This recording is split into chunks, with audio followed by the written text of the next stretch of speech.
Zambia Blog Talk Radio.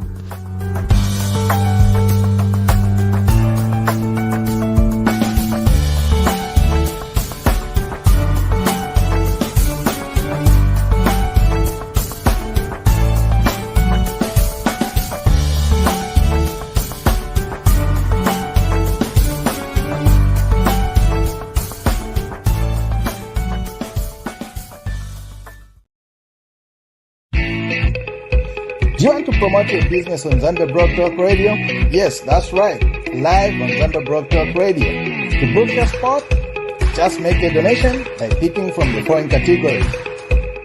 To get started, just call or WhatsApp the number on the screen and you'll be good to go.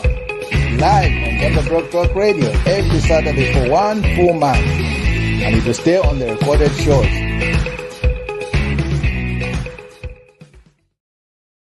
Hi, everybody. Good morning from Dallas, Texas. It is January 14th, 2023. Already 14 days into January. We do thank you for joining us from whichever part of the world that you're watching us from. Welcome to ZBTR TV, popularly known as Zambia Blog Talk Radio. Do tag a friend, let somebody know that ZBTR is live on the air. And for us today, good afternoon, Europe. Good afternoon, Zambia. Good afternoon, good evening. Those in the Western Pacific, Australia, Japan, and all those parts of the world. We know you're getting ready for bed, but we appreciate you staying with us today. All right, today we have an interesting subject to discuss, and this is something which is at the heart and core of Zambia's economy, probably the largest revenue earner, if you want to put it that way. However, the mining industry, like agriculture, is one of those things that is misconstrued, misunderstood, or basically not appreciated much by a lot of citizens because of the technicalities and the jargon that tends to be attached to it. Therefore, it tends to come out like it's a little complicated. So today we decided to bring a true son of the soil to talk about, to give us insights into Zambia's mining industry. Joining us from Chicago, Illinois is Mr. Victor Kunda Mwaba. He's a mining engineer professional by qualification and a business entrepreneur. Victor, good morning. Welcome to ZBTR. Thanks a lot. Good morning, Mr. Nkama. How are you and listeners? Good. Chicago is known for those severe winters. How are things down there? Actually, so far the winters have been fairly mild, but we're not out of the woods yet. Okay. Either way, it's pretty cold. It's in the 32 degrees, so it's freezing. Yeah, that's good. That's good. You heard what I've said in my introductory remarks about Zambia's economy when it comes to two aspects of agriculture and mining. There's that notion or concept of agriculture is maize and mining is copper in Zambia. But we have a lot of minerals, Victor. Why aren't the earnings from other mineral resources other than copper not highlighted or emphasized in the national conversation of our mineral resources? Before I respond to that, I just want to add a couple dimensions to my introduction. Like you said, yes. I studied mining at the undergraduate level and business administration at the graduate level. Mm-hmm. In addition to that, I'm a very proud soccer dad. And on top of just being a soccer dad, I'm a licensed referee for under 15. So, you know, I'm trying to diversify my activities. So even if Johnny Sikazwe has retired, there's another referee coming up the ranks. Why hasn't the Zambian mining industry been diversified? As you know, most products in the world are either grown in terms of agriculture or they are mined in terms of mining. So all the roads, houses, cell phones, fridges, all those items are products of mining. Yes. Why hasn't Zambia diversified the mining industry? That's $1 million question, no pun intended. Zambia is trying very, very hard to diversify the economy from mining. There's not as much emphasis in diversifying mining itself. One of the areas that has a lot of potential in mining is gemstones. Growing up on the copper belt, we had a lot of people, especially from Senegal, who would come into the gemstone mining, the emeralds. And as Zambians, we didn't fully understand the potential that field has. Some of the biggest producers of gemstones in the world are India and China. India produces about $35 million worth of gemstones. China produces about $45 million worth. And Peru, South America also has some gems. Now, when you look at the Indian gemstone market, most of their products they buy from Zambia.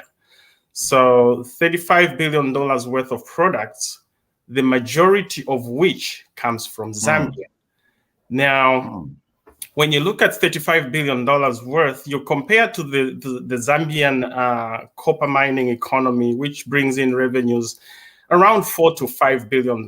So gemstones have a lot more potential. If assuming India procured about 20% of their gemstones from Zambia, that's a very, very conservative assumption. That could easily be $7 billion worth of revenues for Zambia. It could easily surpass copper mining. So that's a field that has truly been neglected. It costs money to make money. Yes, it does. As a country, we need to invest in that aspect of mining. That area of mining, the transportation is very, very difficult. There's not enough people who go to the University of Zambia or CBU, study mining, and they say, you know what, I want to go work in the emerald mines. Nobody wants to do that. Everybody wants to go to ZCCM because it's the big, it's shiny. So I think as a country, we owe it to ourselves to really invest in the gemstone industry. And by investing in the gemstone industry, actually polishing the finished product locally in Zambia. I think if I can jump to probably one of the questions you're going to ask is, what can Zambia learn from Botswana? Botswana has really localized their diamond mining. They do a lot of polishing and creating jewelry out of the gems locally. That has a tremendous ripple effect in terms of job creation on the ground. I think as Zambians, we just need to invest enough money into gemstone mining and have the right priorities. If I can digress a little bit. Well, before you digress, Victor, first of all, the gemstone industry, who are the predominant owners? Is it local, indigenous, or it's also foreign owned? The ownership is fairly dominated by foreigners. When you look at gem fields, there's a predominance of Indian origin. They are probably Zambians, but there's a very, very strong connection to India. So the locals don't own a whole lot. There's a few small players. If you look at back in the day, the Nkumbulas were players. There's always that political aspect to it. But when it comes to true entrepreneurs, it's kind of a dirty industry, but it makes a lot of money. There's bling in it. So. Anyway, that's why I called this discussion Insight into Zambia's Mining Industry, because we tend to have this, obsession with copper. And yet it's not just, recently, is it a manganese mine was recently, commissioned? Commissioned in, is it Wapula province, right? Yes. And then we have suddenly, if I may use that expression, they have got expressions in some parts of the country. And what is it with copper? It's the branding, it's the marketing. I think we haven't done a good job branding and marketing Zambia as a good destination for mining, not just for copper. There's a lot of gemstones in Zambia, and also there's Zambia being a tropical country. There's so much more that you can do with that country. There's tourism. There's power production, energy production. I know right now we're in the middle of massive load shedding. Yeah, massive load shedding. But that's another blog talk show discussion for another day. Yeah, we tried to. In fact, I need to be transparent here with everybody watching that I'm grateful to Victor for accepting a last-minute invitation, because right now we're supposed to be speaking to, I won't mention the person, to a ZESCO official. Do we need to say why they are not here? No, let's just leave it at that. They just told me that the topic is too hot now. There's a lot going on in this. Let's do it at a later time when the dust settles, so to speak. So you wanted to digress before I interrupted you. I hope you haven't lost the train of thought. I've lost the train of thought, but I'm sure it's going to come back as we go along the rest of the hour. Okay, here is one question that has bothered me and keeps bothering me over the years. Did the MMD government, it's like, you see, we get this impression that they didn't have an option about selling the mines. They just had to do it. Were there no option for recapitalization? Because they said the government didn't have money to get the mines going and for them to be operating at the capacity. Wasn't there no option for indigenous, for the mines to remain indigenously owned? I think there were options for the mines to be owned by local Zambians. Hello, can you hear me? Yes, I can. Okay, yeah. There were options for the mines to be owned by the locals. I think one of the misconceptions we have is that structural adjustment programs started during the MMD government. Structural adjustment programs from the IMF started way before the MMD came into power. So the IMF wanted the UNIP government to actually privatize the mines. The trouble was that Kaunda was very, very slow in implementing the structural adjustment program, removing subsidies from milling meal and stuff like that. So Kaunda was very slow. He was very methodical. He was very strategic about it. When the MMD government came into power, they pretty much shocked and awed the country. They had to implement everything right there and right then. My personal view is that privatization, we really didn't have an option, but we had to privatize. But the phases of privatization should have been a lot more gradual, making changes in such a way that the rest of the economy can actually absorb the negative consequences of privatization. So the MMD government had options. Now, were there opportunities for locals to have equity in the new mines? The answer is absolutely yes. Obviously, we had wealthy individuals at the time who could actually buy significant shares in the mines. And for one reason or the other, most millionaire Zambians at that time did not buy shares in the mines. And the political gimmicks at the time actually undermined Zambia's leverage. What I mean by that, there was a privatization agency that was actually going through the process in a very professional manner. On the side, there was also some politicians who were trying to make deals behind the scenes. When you read one of the memoirs of Francis Kaunda, I think the Ministry of Finance was undermining him at the time. The Ministry of Mines was undermining him at the time. Yes. And also the potential buyers, the international buyers, instead of bidding against each other and competing to see who's going to offer the best price for the Zambian assets, what the international buyers did is they pretty much colluded. They became one buyer. That was Phelps Dodge and a couple other competing mining companies.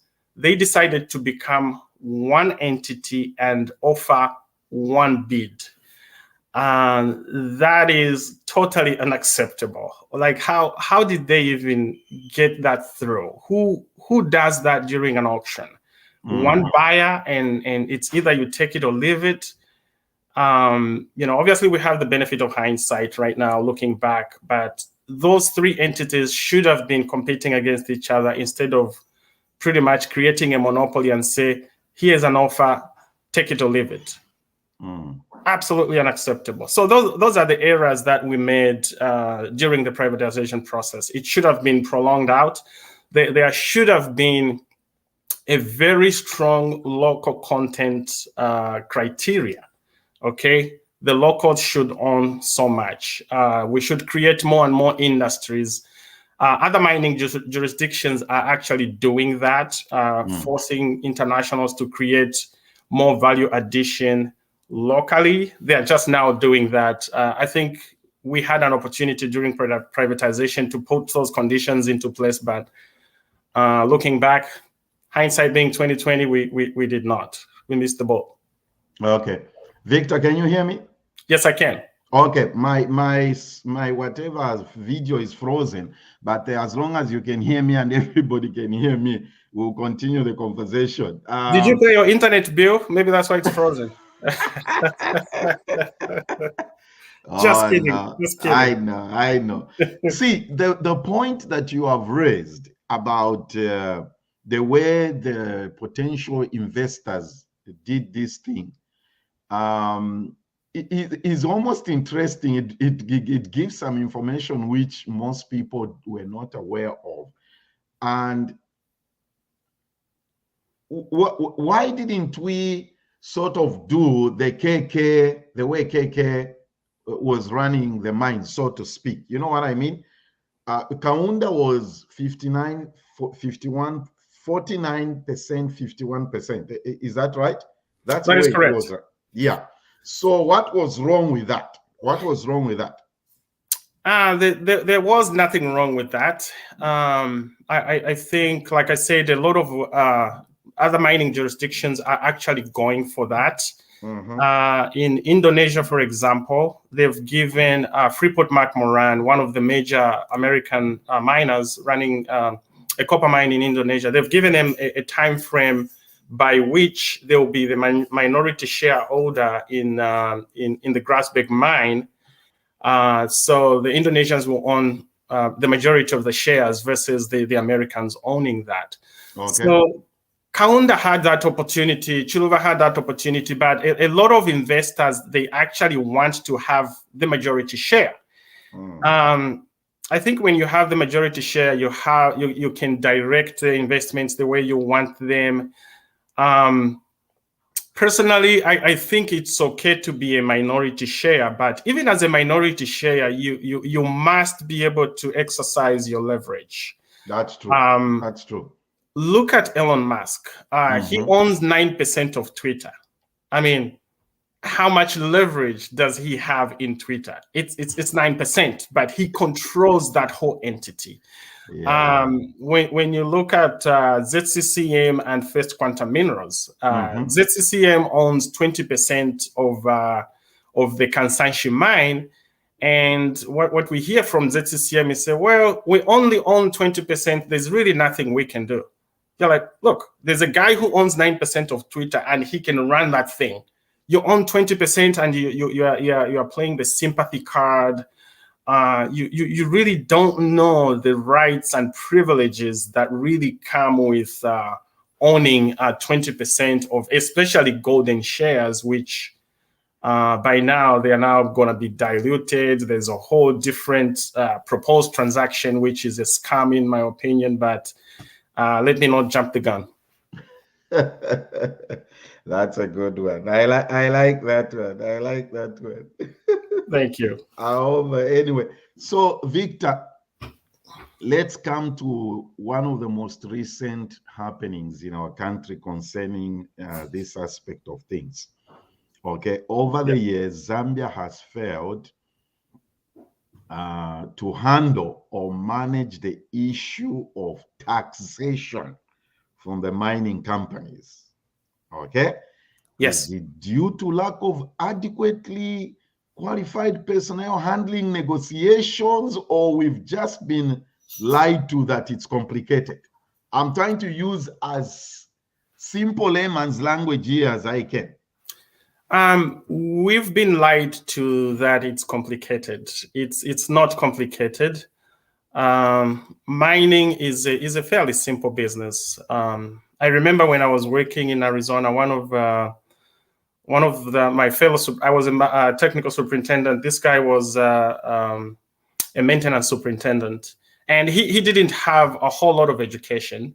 Mm-hmm. And one of the things he said, you know what, mining is not complicated. Okay, all we are trying to do is we're trying to turn big rocks into small rocks. It's not complicated. It's not rocket science.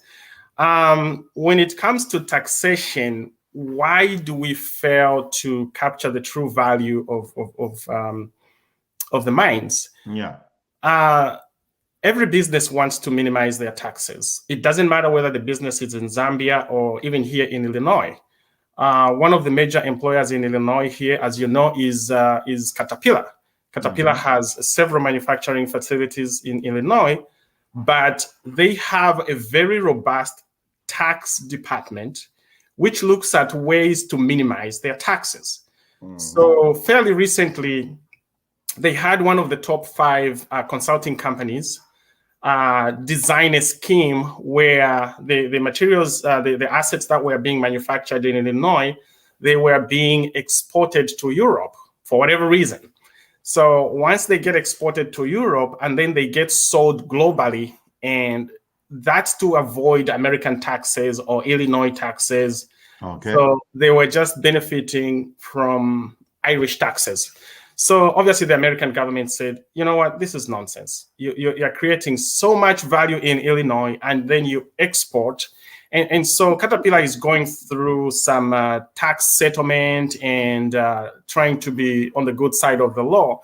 So what I'm trying to say is almost every company has a mandate to minimize taxes. Okay. And it's up to the Zambian tax regulators to really understand how these taxes work. The issue with Zambian mining is transfer pricing, which is a huge pandemic throughout the whole African continent. When, let's say, Glencore or Mopani mines copper, the global benchmark for planning copper is like $2. You spend $2 making copper, you sell it for $3, hopefully. Right now, the price is about $4.22. So you mine in Zambia for, let's say, $2. And then you create another company, which you actually own, and then you sell yourself your $2 copper, you sell it to your other arm of the business for $1.90. Okay? And then when you sell it for $1.90, and then you export it to London, and then you sell it for $4.22 right now. So in Zambia, you've made a loss because you've mined for $2 and you sold yourself for $9. You've already made a 10-cent loss. That's the problem in Zambia. That's what Glencore was doing for over 10 years, just operating the mines at a fake loss. And so that means if you're mining at a loss, you don't pay taxes. And if you're making losses, you're not paying dividends. So Zambia really needs to study these transfer pricing mechanisms, which are created by very, very smart people, usually the top 5 consulting companies. And make sure that we understand the value chain, we localize all the transactions, and make sure that we are getting the true value of copper. So transfer pricing is huge. There's people that have actually countered transfer pricing. When you look at the way the Americans do it and the Europeans do it, there's already a blueprint to counter that. We don't have to invent anything. So that's why these companies, make so much money and they pay zero taxes, because on the books they make losses. So who's responsible for for capturing this transfer price mechanism in any system? Is it ZRA, IRS, or who is responsible for that? It's a ZRA, absolutely ZRA. ZRA needs to be able to capture that. Back in 2009, ZRA hired Grant Thornton to audit some books at Mopani Copper Mines to really find out. Why didn't they do it themselves? I believe they just didn't understand the complications, the technicality of the whole value chain. But your question is very valid. Why not do it themselves? They have the accountants, they have the engineers, they have everything, and they have the law behind them. Yes.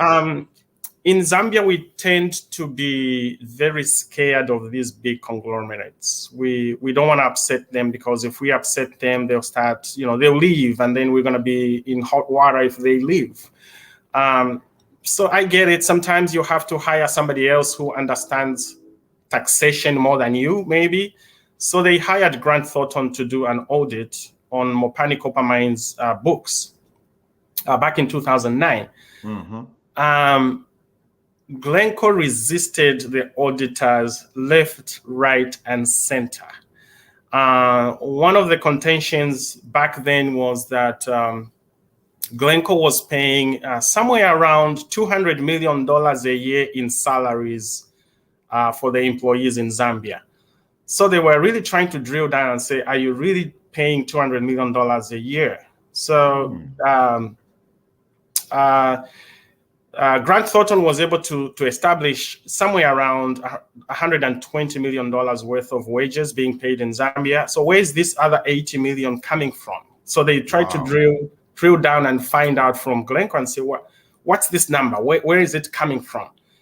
Glencore just ignored the auditors, resisted the auditors, refused, and they took. I mean, it's common knowledge. It's online how Glencore refused and resisted. When you look at the United States, you cannot resist an auditor. You cannot refuse. You cannot refuse. There's only two entities when they show up at the mine. You're running a mine, and they show up at the mine. It's the safety department. When the safety department shows up, put down everything you're doing, cancel all your meetings, and attend to their inquiries. And the second one is auditors.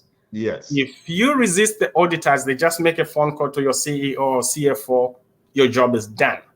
And so I'm shocked to see how Glencore can get away with so much in Zambia, but they are not in Zambia anymore, I guess, because the PF government took away the mines. Again, that's a whole different discussion for another day. Let me throw in this point, Victor, and yes. I'm going to use the Bemba expression.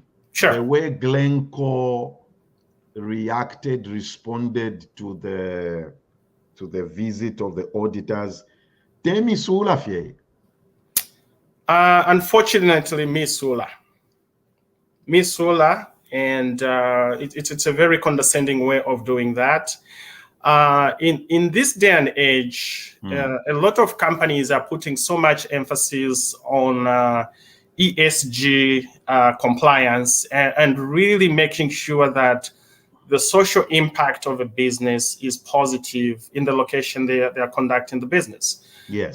Nobody wants to wear those overpriced Jordan sneakers if they are being manufactured in sweatshops, that's a big no-no, at least from the American perspective. So we are trying to, as a business community, the world over, we are trying to sanitize the whole value chain.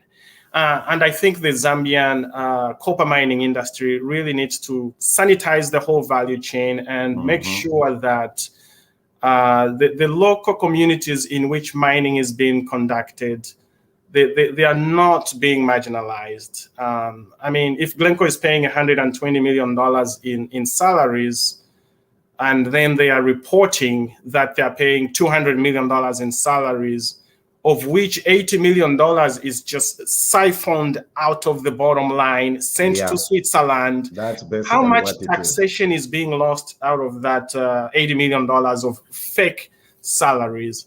Right now on the street, one of my colleagues told me that, Mopani has a $300 million wage bill. I'm like, $300 million? Dude, let's do some simple math here. There's no way Mufulira and Kitwe can be receiving $300 million worth of salaries every year and look the way those cities look like. It's impossible. That money is going somewhere else. Trust me. Do our neighbors, Namibia, maybe Botswana, do they also have this problem of the semantics of royalties versus dividends, taxation, and all that? Where is this even in it? It looks like it's a game, Victor. It looks like it's trying to play this language, help our listeners understand this language of royalties, dividends. What's going on there? So the royalties and dividends, dividends are a share of profit. If a business makes profit, you get a cut of the profit. Royalties are mineral rents. A royalty is more like a tax. And so because of transfer pricing, the mines are claiming they are making losses. So the Zambian government thinks if you extract the tax, the royalty from the top line, you take it from the revenue, at least you're getting some value out of it, because at the end of the day, they will claim they made zero profits and they pay no taxes. So the Zambian government is trying to get some value out of it, but it's to me, that's the wrong way to go about it. They are not addressing the root cause being transfer pricing. Do our neighbors in the vicinity struggle with the same semantics and technicalities? Yes, they do. However, when you look at the DRC has become very, very aggressive. Their mining conglomerate has very significant equity in every single mine in the DRC. As a matter of fact, about a decade and a half ago, the DRC kicked First Quantum Minerals out of the DRC. They said, you know what? Oh, yeah, they did. We don't like the way you do business. Get the heck out and we'll run our affairs. Now, if Zambia did that, they would say, hey, we're going to lose investors, blah, blah, blah, blah, blah, blah. The DRC did not lose investors. As a matter of fact, ever since DRC kicked First Quantum out, they've grown leaps and bounds. And they make a heck lot more money, a heck lot more copper. So who runs the mine? Who runs the mining industry in DRC? They do have a Ministry of Mines, but they have their own conglomerate. So it's local, indigenous. It's local, it's indigenous. However, having said that, a lot of their mines, the majority shareholding is foreign, but the indigenous have very significant equity, and they are willing to exercise the rights that come with that, including chasing First Quantum. I mean, in Zambia, we worship First Quantum. I'm sorry to say that. But in the DRC, they said, you know what, get the heck out. You know, we don't need these shenanigans. And they haven't really lost anything. Interesting. Yeah, so they do struggle with everything. And if they get frustrated, they say, you know what, these guys are playing games, get out. And but so I think they do a better job, and they are more courageous than we are, right? A lot more courageous, and they are investing a lot in manpower. So the biggest American copper miner is Freeport-McMoRan. They're out of Arizona. They owned a copper mine in Lubumbashi, I believe. It's called Fungurume. It's one of the biggest copper mines in the world. It has the highest copper content, yada, yada, yada. So Tenke, the DRC government was sending a lot of their people to come to Arizona and learn about mining and then go back. Some of them are my colleagues. They stayed here. It's the usual diaspora. You change your mind sometimes and blah, blah, blah, blah. Who knows? Life gets complicated. But the DRC is developing the local expertise any which way they can. And they've really continued with what ZCCM had back in the day, the manpower development, which I'm a beneficiary of that. But the DRC has continued with that. When you look at even Nigeria, their oil industry continues to develop local expertise. Unfortunately, Zambia, I don't believe of any government run local expertise development program. Didn't that stop or die with the going away of ZCCM? Yeah, that died with the going away of ZCCM, unfortunately. So, but I think ZCCM developed a lot of engineers, businessmen, even doctors in some situations with the intentions of just filling that pipeline with the desired skills. Everything just went by the wayside. So sad development right there. Sad, very sad development. Yeah, let's read some comments from our viewers here before we conclude this. I have two more about two good questions. Sure. Yeah, this is Dr. Naomi out of Dallas, Texas. She says, it hurts me so much to see that Zambia doesn't support indigenous Zambians. I was a prospecting indigenous gemstone miner.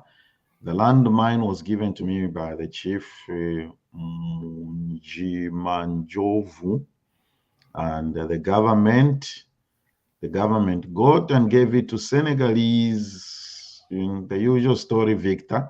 It's now the best emerald producing mine in Zambia. As a country, we should we are losing out, okay? She continues to say, corruption in Zambia has destroyed the gemstone business. As a country, we have not jealously guarded our natural resources. We are quick to let foreigners own them instead of the locals. You see, Victor, what she has written here, and then my co-host Kasuluba, I'm sure you've seen Kasuluba. We host the show together. Yep. Amazing discussion. Is not able to join us. Guess what? What? There's no power in Lusaka. I'm so surprised. I think the New Dawn government has an opportunity which I hope they take advantage of to really make Zambia great again. And really support the indigenous Zambians who are trying to get into the mining space. I've heard President HH say we would like to support indigenous. It seems like they've supported Dr. Sixtus Mulenga with his manganese mine in Luapula province. So I think they are walking the talk so far. And I do believe there's a lot of indigenous mine potential startups in the works right now, and we'll see if the New Dawn government can walk the talk. Yeah, the whole idea of looking at either the Senegalese as being better than Zambians or the Ghanaians being better than Zambians, that's inferiority complex. It has no place in business, honestly. You can't even say it any better than you have, Victor. That's inferiority complex. So the manganese mine is Dr. Mulenga's. I know Dr. Mulenga. Yes, Dr. That is a Zambian wholly owned operation. Absolutely, yeah. Dr. Sixtus Mulenga was actually part of the ZCCM. Deserves an applaud. Those are the things we want to be hearing. I need to bring him on here and have a conversation with him. how it is going. You remember, you know, Kukutam Pafekulia, when we started the talk show, when our sisters Mulenga was just exploring, that's when we spoke to him on the show. Wow. Yeah. It's been commissioned and it's in operation right now. And you know, manganese is a very critical. It's a very critical mineral, especially in steel making. So he's in the good field. That's good. Excellent. Excellent. 2 questions before we end this, Victor. Sure. I know this wasn't part of our script, but I know you can handle it. Thank you for your confidence. What should we do with that confusion going on, Kuriaku gold mining? Yeah, the confusion going on in the gold mining sector in Zambia is it's a sorry sight. I know ZCCM is trying to get their house in order. They have a new chairman of the board, Dolika Banda. She seems like she's going in the right direction, but there was so much political confusion going on with the previous regime. The new regime is trying to get licenses and actually give it to people who can actually set up operations. There's a lot of people who got thousands and thousands of acres that have nothing to do with gold mining. They just sat on the properties so that they can sell them to future investors. But there's so much that Zambia can really learn from 2 African countries that are in the gold mining space. One of them is Zimbabwe. Okay. Zimbabwe has a much better structured, thriving gold mining economy, and as well as Ghana. Ghana is very well established. One of the biggest gold mining companies in the US has an operation in Ghana. That's Newmont Mining. And the vast majority of actually mining professionals you're going to find around the world, some of them are vice presidents and all that.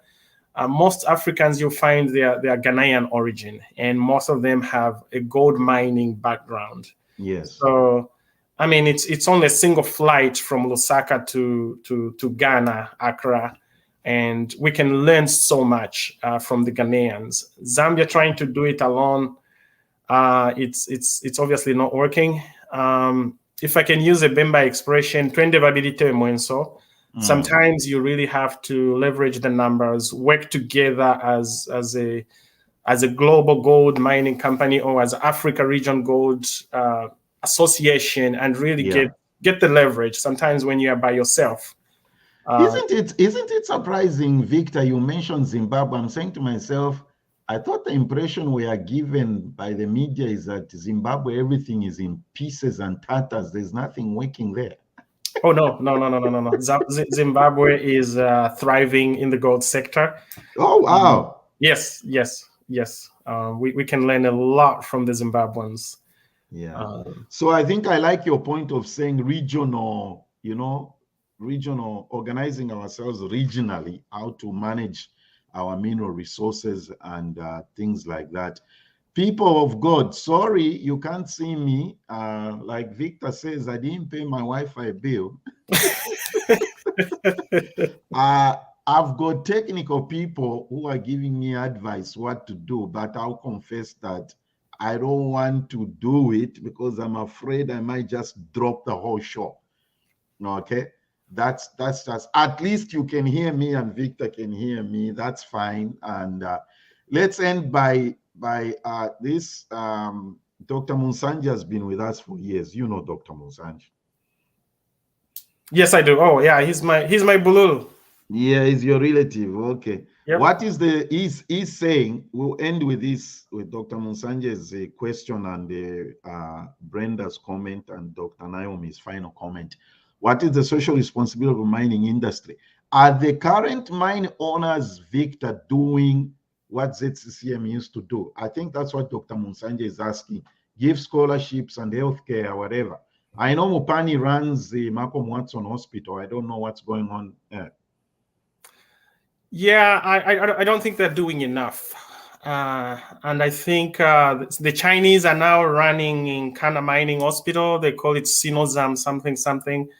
Okay. I think I was actually born in Kana Mining Hospital, so I was born a Kopala. I think the current mining industry is not doing enough. And that's why I talked about ESG, really making sure that the social impact of the mining industry is positive. That means paying good livable wages, employing enough, doing things locally, adding more value locally. Yeah, scholarships would be great, schools would be great, but I'd like them to focus more on the economic impact so that people can do things for themselves. Over the years, I don't like free stuff. I would rather be given the means to be able to do things for myself. Because free education and free healthcare. Somebody once said, a wise man said, if you get something for free, guess what? You are the price. And so I think the local mining industry just needs to make the surroundings so vibrant that people can do things for themselves. And healthcare wise, they can help a little bit more. School wise, they can help a little bit more. But we just need value retention so that we can do things for ourselves. Oh, now we can see you, Mr. Nkama. I took a risk and did something one of my colleagues is telling me. I mean, yeah, for a moment the screen was black, so I thought there's load shedding in Texas, but that's a good thing. You know, here when power goes, it's back in 3 minutes. Otherwise, the whole world will fall apart. I hear you. Yeah, it's very, very important. And thank you, my sister Brenda. She says very informative program. I'm on my way to 10 miles. So I'm coming to see my mile. Now,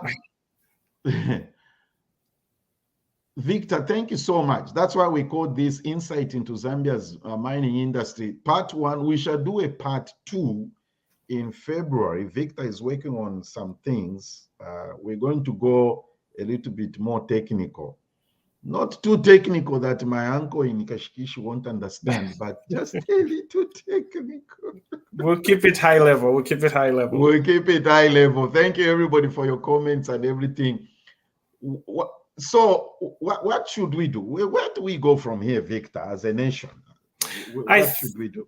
I think as a nation, we need to reorient our priorities and change our mindset. Put money where our mouth is. If we are willing to invest in mining, actually put money into mining.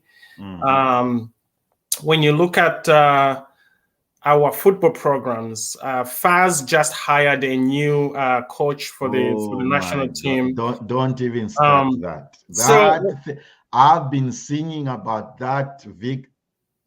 Okay, you finish. So what I'm trying to say here is it's been reported that the coach for the national team is going to be paid somewhere around $300,000 a year, and so. But when you look at the gemstone mining industry or even the copper mining industry, the country is unwilling to invest that kind of money into attracting the right personnel, the right human resource.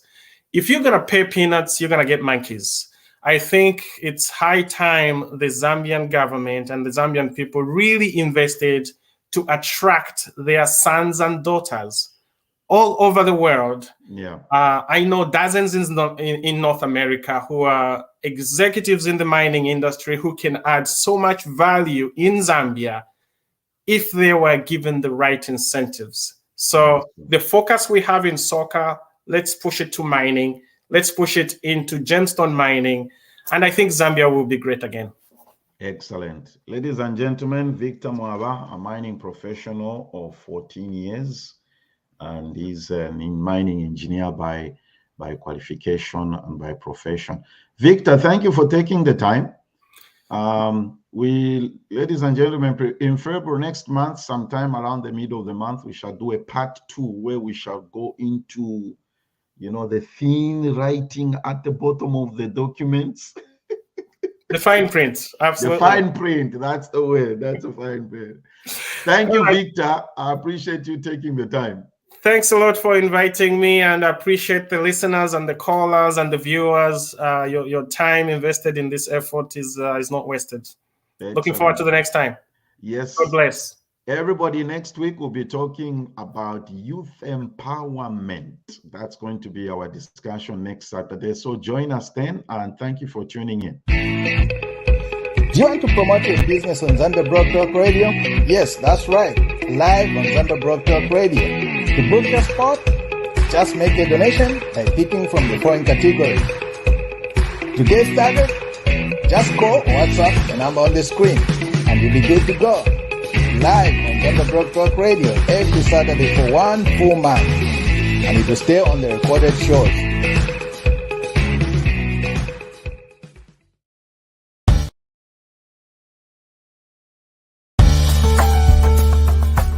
Zambia Blog Talk Radio.